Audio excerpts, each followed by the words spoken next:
In Maine, where the pine forests whisper ancient secrets and the rocky coast holds memories of centuries past, legends are born from the mist and carved into the very soul of the land.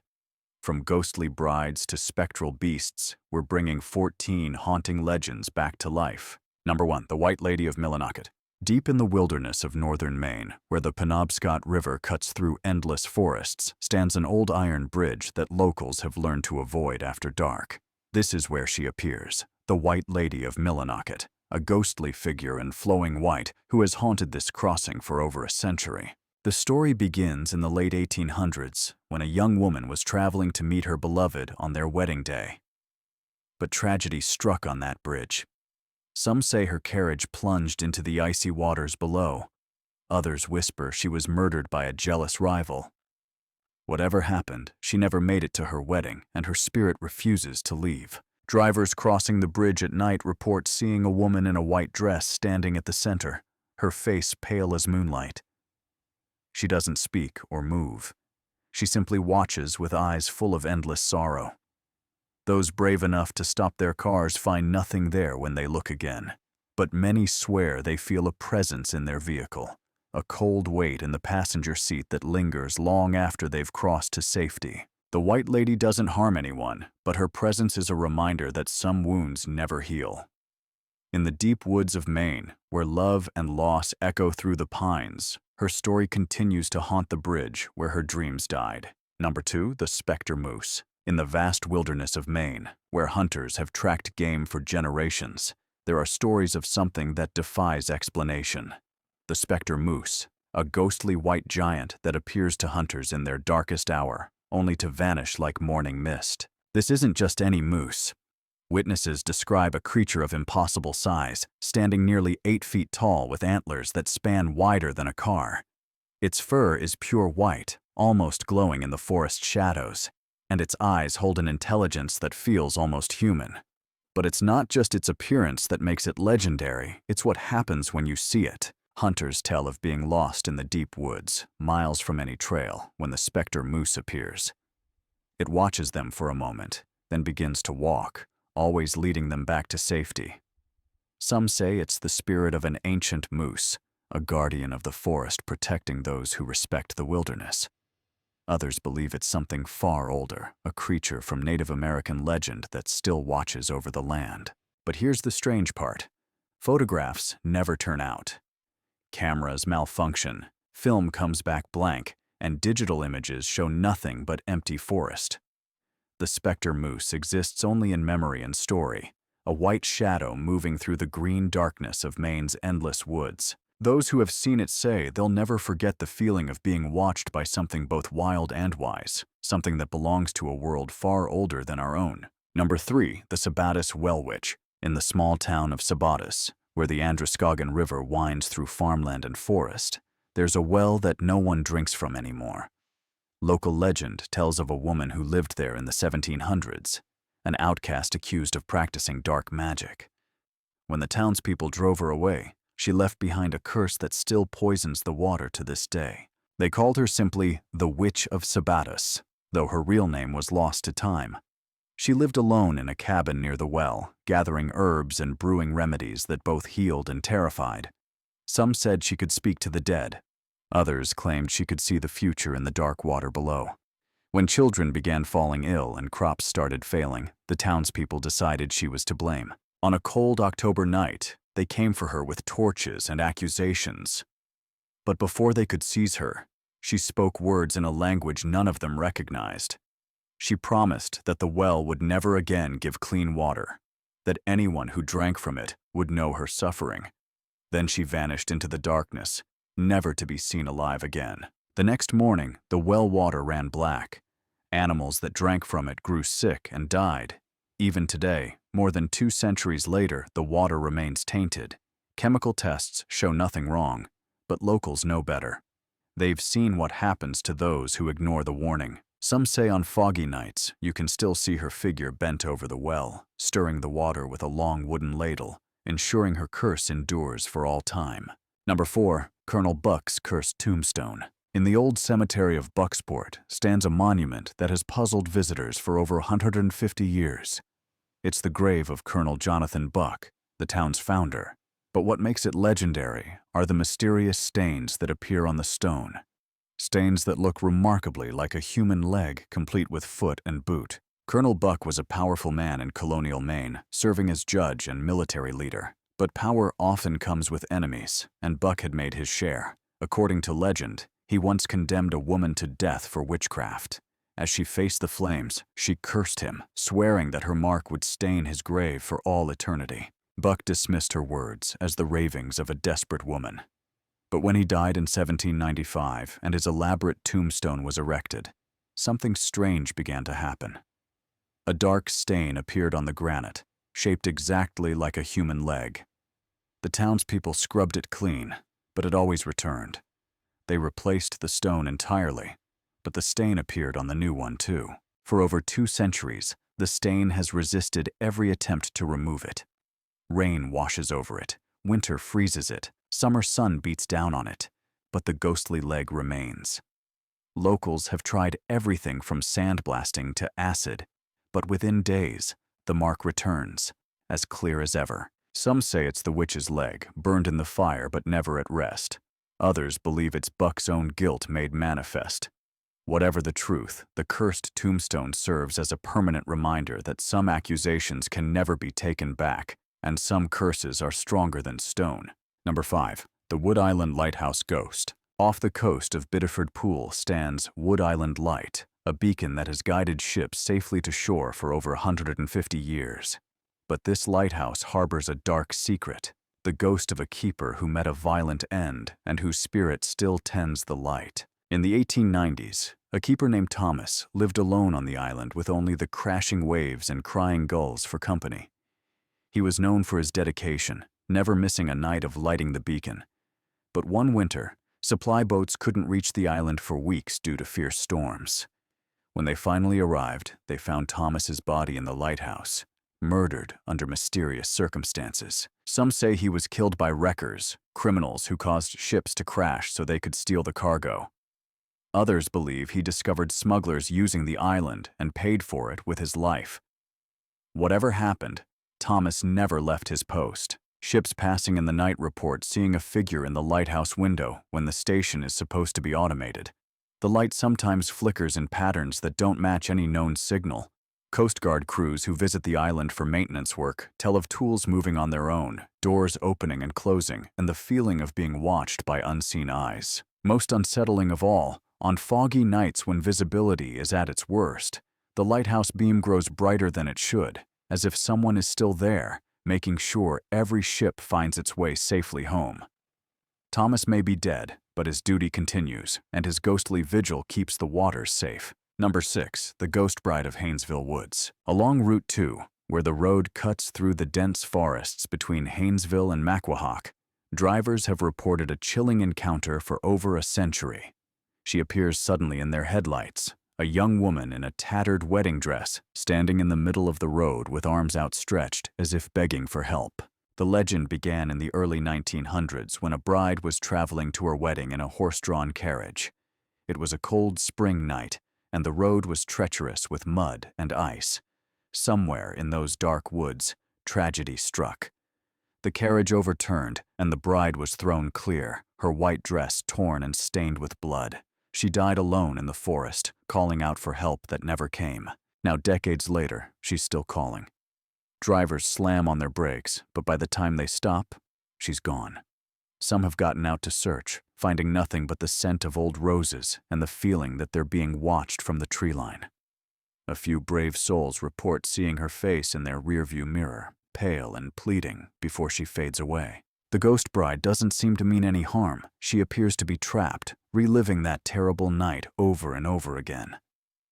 Local police have investigated numerous reports of a woman in distress on Route 2, but they never find anyone. They just find travelers shaken by an encounter they can't explain. In these deep woods where cell phones don't work and help is miles away, the ghost bride serves as a reminder that some journeys end before they begin, and some brides never make it to the altar. Number 7. Polka Moonshine Lake Monster. In the pristine waters of Polka Moonshine Lake, near the Canadian border, fishermen have reported encounters with something that shouldn't exist. a massive serpentine creature that rises from the depths when least expected.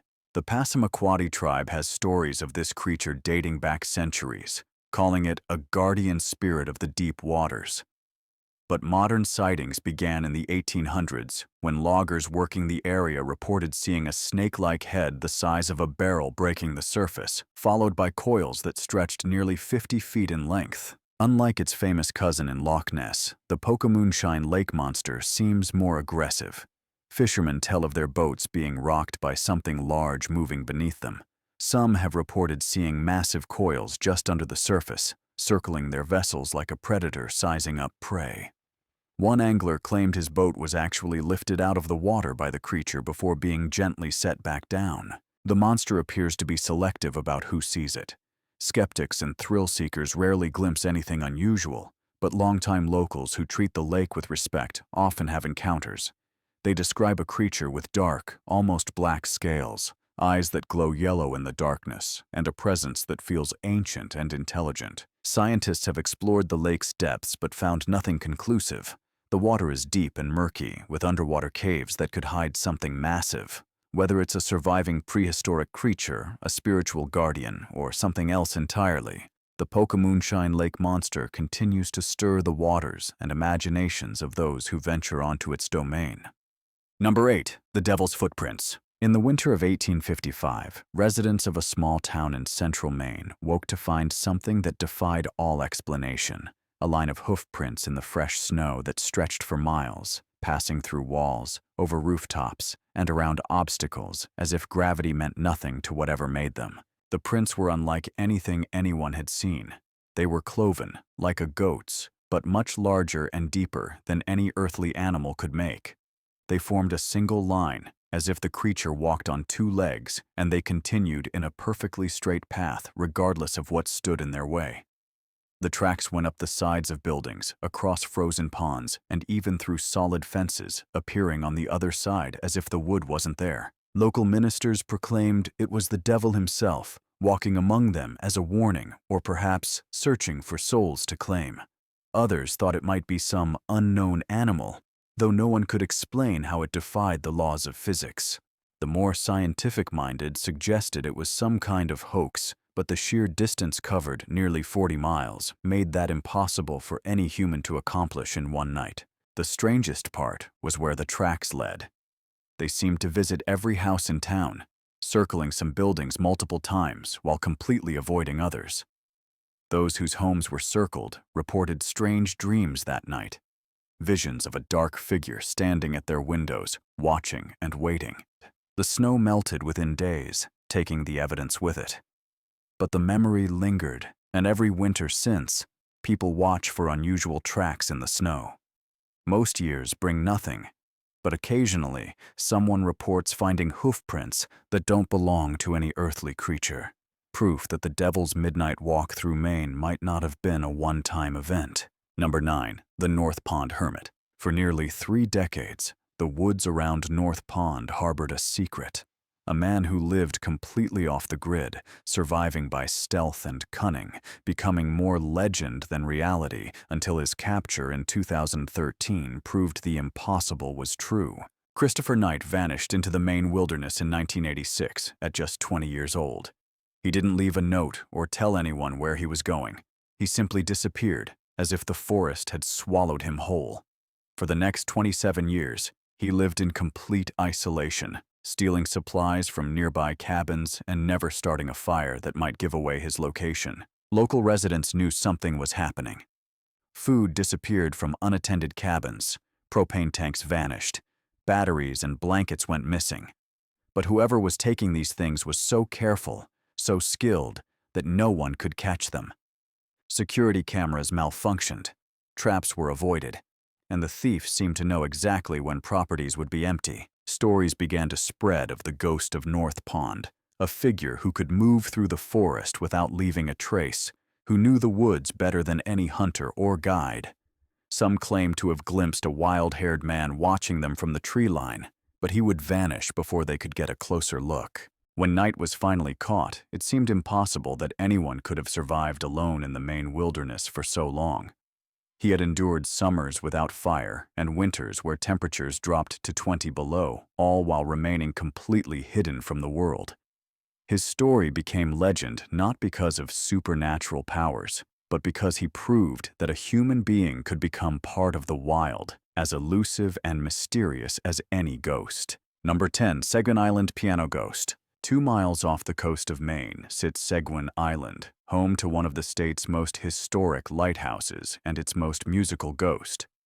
For over a century, keepers and visitors have reported the sound of piano music drifting from the lighthouse when no piano should be there. The legend began in the 1800s when a lighthouse keeper lived on the island with his wife. The isolation was driving her mad. There were no neighbors, no visitors, nothing but the endless sound of waves and wind. To lift her spirits, the keeper arranged for a piano to be shipped to the island, along with only one piece of sheet music. His wife was overjoyed and played the song constantly, but having only one piece of music, she played the same tune over and over again, hour after hour, day after day. The beautiful melody that was meant to bring joy became a torment for the keeper, who heard it from morning until night without variation. Driven to the edge of madness himself, the keeper took an axe to the piano, smashing it to pieces. His wife, heartbroken by the destruction of her only source of happiness, fell into despair and died shortly after. The keeper, consumed by guilt, soon followed her to the grave. But the music didn't die with them. New keepers reported hearing piano music floating from the lighthouse, always the same haunting melody. When they investigated, they found nothing, no piano, no explanation for the sound. The Coast Guard automated the lighthouse in the 1980s, but the music continues. Visitors to Seguin Island still report hearing the phantom piano, especially on foggy nights when the lighthouse beam cuts through the mist. It's always the same song, played with the same longing that once drove a woman to the edge of sanity and beyond. In the isolation of the island, her music plays on, a ghostly concert that will never end. Number 11. The Shadow People of Route 2. Along the lonely stretches of Route 2, where the road cuts through miles of dense forest and small towns are separated by vast emptiness, drivers report encounters with figures that shouldn't exist. Tall, dark shapes that appear in headlights before vanishing into the night. These aren't ordinary hitchhikers or lost travelers. The shadow people, as locals call them, appear as dark silhouettes without features, standing at the edge of the road or walking along the shoulder. They're always alone, always silent, and always gone when drivers look back or return to investigate. The sightings follow a pattern. They happen late at night, usually between midnight and dawn, when traffic is light and the forest presses close to the road. Drivers report seeing a tall, thin figure in their peripheral vision or caught in their headlights. Some appear to be walking, others just standing motionless. But when drivers slow down or stop to help, there's nothing there. The experiences leave witnesses shaken.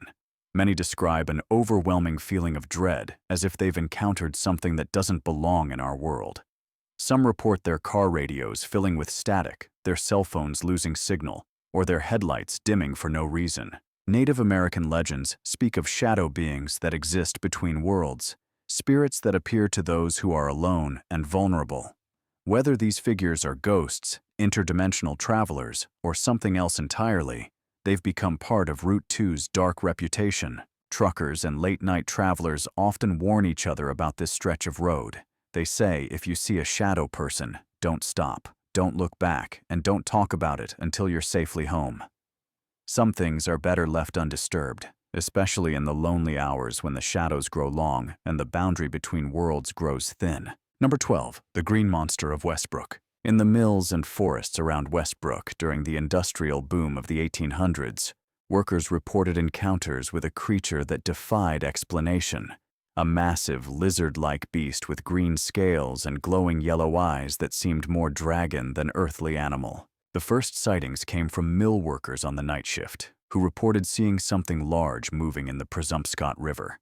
They described a creature at least 20 feet long, with a serpentine body covered in dark green scales that gleamed like wet leather.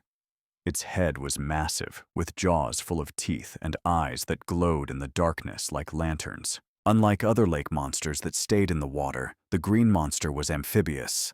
Loggers working the forests reported finding massive claw marks on trees, gouges too large and too high to be made by any known animal. Some claimed to have seen the creature moving through the woods, walking upright on powerful hind legs like a giant iguana. The monster seemed drawn to the industrial activity. It appeared most often near the mills, as if attracted by the noise and lights. Workers reported hearing its roar over the sound of machinery, a deep, rumbling sound that made the ground vibrate. Some even claimed it would approach the mills at night, standing just outside the circle of lamplight, watching the humans work. As the forests were cleared and the industrial activity increased, the sightings became less frequent. By the early 1900s, the green monster had vanished entirely, perhaps retreating deeper into the wilderness or dying out as its habitat disappeared. But even today, hikers in the deep woods around Westbrook sometimes report finding massive claw marks on old-growth trees, scratches too large and too high to be made by bears or other known animals. Whether the green monster still lurks in the remote forests or has passed into legend, its story remains one of Maine's most intriguing cryptid tales. Number 13, the Lady in White of Camden. High atop Mount Batty, overlooking the picturesque harbor town of Camden, stands a stone tower built as a memorial to fallen soldiers. But locals know it for something else: the ghostly figure in white who appears on the mountain, especially when tragedy is about to strike. The Lady in White has been seen for over a century, always dressed in flowing white robes that seem to glow in the moonlight. She appears most often near the stone tower, standing at the edge of the cliff as if watching over the town below. But her presence is never a comfort. She's said to be a harbinger, appearing before accidents, deaths, or disasters. Some believe she's the spirit of a woman who lost her beloved in a shipwreck, doomed to keep watch over Camden's harbor in hopes of preventing other tragedies. Others think she's connected to the mountain itself, a guardian spirit that has watched over the area since long before European settlers arrived. The lady appears to be selective about who sees her. Children and sensitive individuals report encounters more often than adults. They describe a feeling of overwhelming sadness when she's near, as if her grief is so powerful it affects everyone around her. Some have tried to approach her, but she always vanishes before they can get close. Local emergency responders have learned to take the sightings seriously. When multiple people report seeing the Lady in White, they often find themselves dealing with accidents or emergencies within days. Whether she's trying to warn people or simply appears when the veil between worlds grows thin, her presence has become part of Camden's folklore. The stone tower remains a popular tourist destination, offering stunning views of Penobscot Bay. But locals know to watch for more than just the scenery. If you see a figure in white standing at the cliff's edge, it might be wise to be extra careful in the days that follow. Number 14, the Black Dog of Hammond Castle. In the seaside town of Gloucester, Massachusetts, just across the border from Maine, stands Hammond Castle, built by inventor John Hayes Hammond Jr. in the 1920s. But this medieval-style fortress harbors a Maine connection and a supernatural guardian, a massive black dog whose appearance foretells death. Hammond was fascinated by the supernatural and filled his castle with artifacts from around the world, including pieces from old Maine shipwrecks and buildings. He conducted seances and experiments in communication with the dead, and many believe his activities attracted something dark and ancient to the castle. The black dog first appeared shortly after the castle was completed. Unlike ordinary dogs, this creature is enormous, the size of a small horse, with eyes that glow red in the darkness and fur so black it seems to absorb light. It doesn't behave like a normal animal. It appears and disappears at will, walks through walls as if they don't exist, and never makes a sound when it moves. The dog's presence is always an omen. It appears to people shortly before they or someone close to them dies. Sometimes it's seen standing at the foot of a bed, staring with those burning red eyes. Other times it follows people down hallways or appears in photographs where no dog should be. Hammond himself reported seeing the dog shortly before his death in 1965. Visitors to the castle, which is now a museum, occasionally report encounters with the spectral hound. Security guards have found massive paw prints in areas where no dogs are allowed, and some have reported being followed by something they couldn't see but could sense. The black dog seems to be bound to the castle and its collection of artifacts from New England's haunted past. Whether it's a demon summoned by Hammond's experiments or an ancient spirit attached to one of his relics, it continues to serve as a guardian and harbinger, watching over the castle and warning of death's approach. In Maine, where the supernatural mingles with the everyday like morning mist rising from a lake, these 14 legends remind us that the Pine Tree State holds more than just natural beauty. It holds mysteries that refuse to fade, spirits that won't rest, and stories that continue to haunt anyone brave enough to listen. If you enjoyed this journey through Maine's darkest legends, please click the like button and don't forget to subscribe to the channel. See you in the next one.